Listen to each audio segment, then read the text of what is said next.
Because federal courts are objectively better at upholding justice than military commissions in every single way, we are to defer to power. And because that basic assumption has not really been dismantled by the negative team this entire round, we believe that federal courts are the best option. I'd like to respond to the points brought up by the negative team in their last two speeches, starting with the claim that only high-level terrorists are tried in military commissions, which is why they exist. Our response to this is false. False. Now, my partner brought up that statistic about how 360 terrorists who are considered tier 1 or high-level terrorists have been tried in federal court in the last 15 years.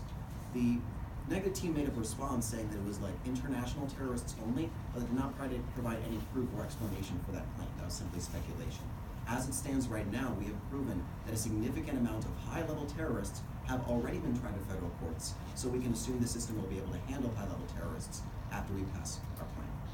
The next response is to their point that there are no harms to U.S. citizens.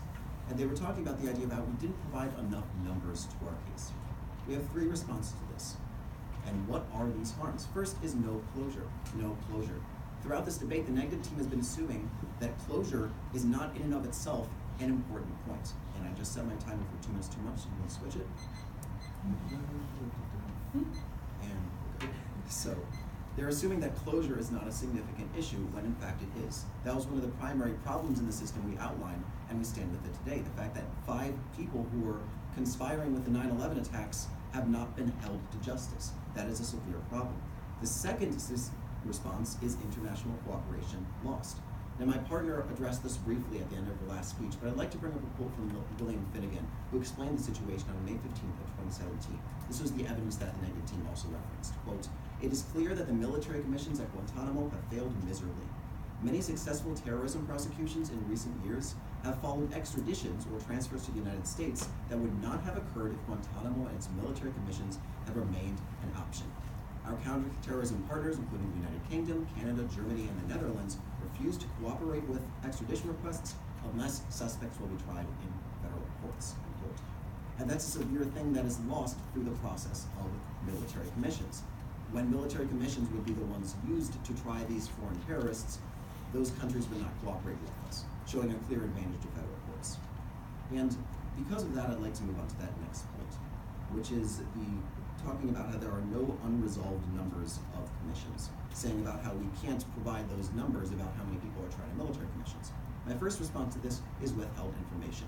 Something we clarified back in the very first cross-examination is, unfortunately, some of these numbers we simply can't provide because it's withheld classified information from the U.S. government. The negative team cannot then just get up and say we have the burden to provide those numbers when those numbers effectively do not exist. The significance of our plan and substantialness of our plan is proved through other factors such as closure and such as international cooperation. But my second response is fixing an arbitrary system. Fixing an arbitrary system. This is another essentially advantage to the passage of our plan that's not based on the numbers per se. The fact that we don't know whether people are tried in federal courts or in military commissions. And while the negative team brought up a response saying that there are means of knowing whether people are tried in federal courts or military commissions, they also did not bring up any support for that point. As it stands, the system is arbitrary and flawed because some people are tried in military commissions and some people are tried in federal courts. And back in the one I see, we brought up that example of how 2 people were tried under the same charge. One of them was completely acquitted and another got 15 years. That's the problem of that arbitrary system. The next response I'd like to address is a major argument by the negative team, that of national security undermined. And they said that the CIPA, which is essentially the Classified Information Protections Act, is not perfect. My first response is speculation. They said, well, CIPA sometimes will fall through because those standards may not be met. They brought up no support for that and simply speculated that may be the case. My second response is no military commission advantage. This is something my partner established very clearly in her last speech, that military commissions do not change the system whatsoever involving how they are dealing with classified information. According to Paul H. Hennessy, he stated in 2010 that, quote, "As provided for in the Military Commissions Act 2009, a protective order may be issued by the military judge to limit the disclosure or distribution of classified evidence to the defense," end quote.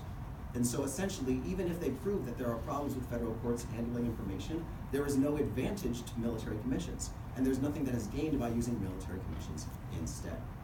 So the final point I'd like to address is involving how there is no significant impact, no significant harm. And that was the big thing brought up by the 1NR in their last speech. and they essentially said that efficiency was not in and of itself a good thing. I'd like you to point us back to our 1AC, efficiency and just desserts, efficiency and just desserts. When we brought up that justification of justice, it includes efficiency, which we measured both in the amount of people tried and convicted, 660 to 8, and then also in the quickness of those convictions. But also just desserts, where we brought up those two examples of two different people being tried in each system and having completely different results. Of course, efficiency in and of itself is not good if it just makes something faster but then of lower quality. But since we show that something is faster and of higher quality, we have proven that's a significant advantage through using federal courts instead of military commissions. So again, I'd like to go back to that goal of justice. The basic assumption that federal courts are better than military commissions stands at the end of this round. We provided a comparative advantage to the status quo.